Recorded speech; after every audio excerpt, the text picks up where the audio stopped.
Сәлем әлем де не деген амандасудан анау. Қош келдіңіздер көрермендерім, тұрақты көрермендерім, жаңадан қосылып жатқан көрермендер.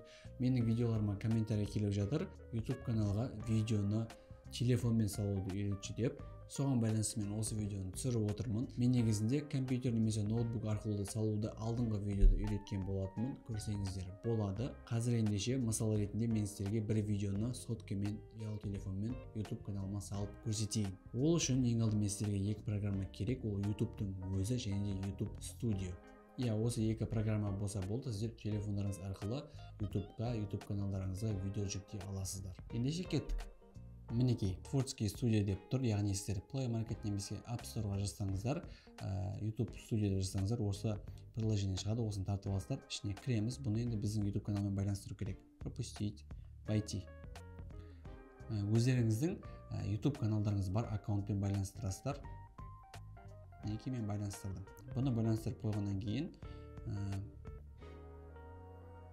YouTube'да сіздерде плюсикті, мына ортада тұрған плюсикті басасыздар.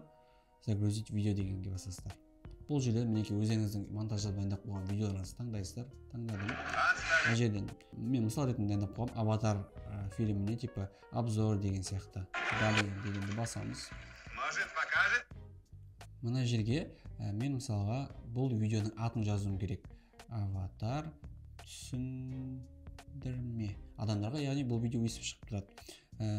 Ограничение доступ дейді, жоқ мен открытый доступ, яғни бұны бүкіл адам көре алады. Открытый доступта доступ по ссылка дегенде сіздің бұл ссылканы кімге жібересіз, сол ссылканы ашқан адамдар ғана көре алады. Ограничение доступ деген, яғни сіз белгілі бір адам өзіңіз немесе белгілі бір адамда тіркейсіз, сол адамдар ғана көре алады деген сөз. Запланировать публикацию дегеніміз бұл сіздің публикацияңызды бүгін емес, қазіргі уақытта емес, ертең шықсын деген сияқты өзіңіз датаны таңдап қойсаңыз болады. Кеттік, бұл негізі біз запланировать етпейміз. Так, открыть доступ дегенге қайтуымыз кетіп қоямыз. Қазір бұл видео бірден бізде шығады. Окей, көрдіңіздер ме, сізде плейлист болатын болса, плейлистке сақтап қойсаңыздар болады. Менде әшейін сіздерге түсіндірме ретінде ашып қойған қазіргі каналым. Далее дегенді басамыз. Видео для детей дейді, яғни бұл видеоны кішкентай балдар көреді деген сөз. Жоқ, біз бұны танымаймыз. Видео не для детей, оны 18-ден асқан және одан төменгі жастағы бүкіл адамдар бұл видеоны көре алады. Қысқа сөзбен айтқан кезде. Яғни осыны таңдаған кезде бүкіл адамдар сіздің видеоңызды көре алады. Кішкентайлар да, үлкендер де деген сияқты. Загрузить видео дегенді басамыз. Енді каналға кірейік.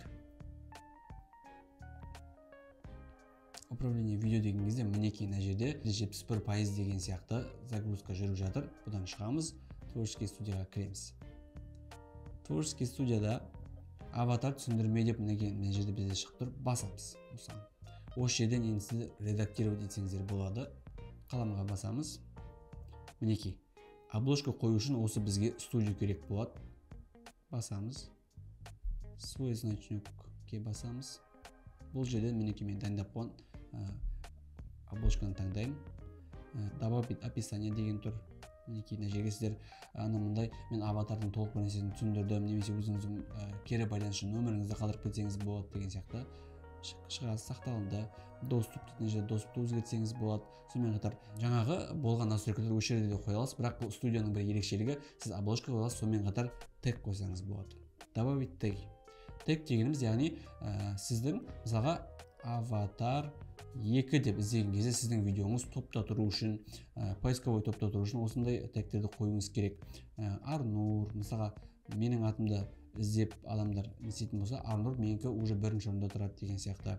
Сонымен қатар түсіндірме, анау деген сияқты, қазақша контент деген сияқты жаза берсеңіздер болады. Содан кейін тегтер толтырып болғаннан кейін сіздер категория таңдайсыздар, категорияға басасыздар. Бұл бізде әрине образование емес, бұл бізде көбінесе развлечение деген сияқты нәрселер жатады. Ал егер сіз юмор түсіретін болсаңыз, мысалы пранк түсіретін болсаңыз, юмор дегенге басасыз. Өзіңіздің хоббиіңіз түсіретін болсаңыз, хобби дегенге басасыз. Немесе бір нәрсе үйретіп жатсаңыз, сіз образование дегенге басасыз деген сияқты. Кеттік ары қарай. Разрешить все комментарии дегенге тұра берсін.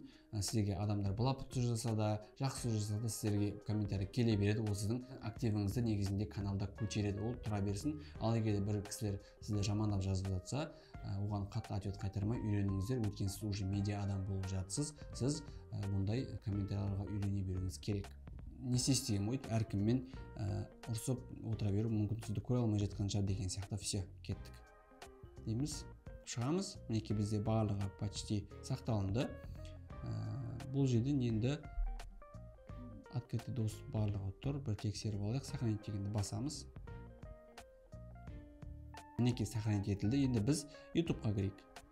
YouTube-тан обновить етеміз. Мінекей аватар түсіндірме деп көрдіңіз бе, обложка ол жерде алмасқан екен. Болды. Осылай оп-оңай.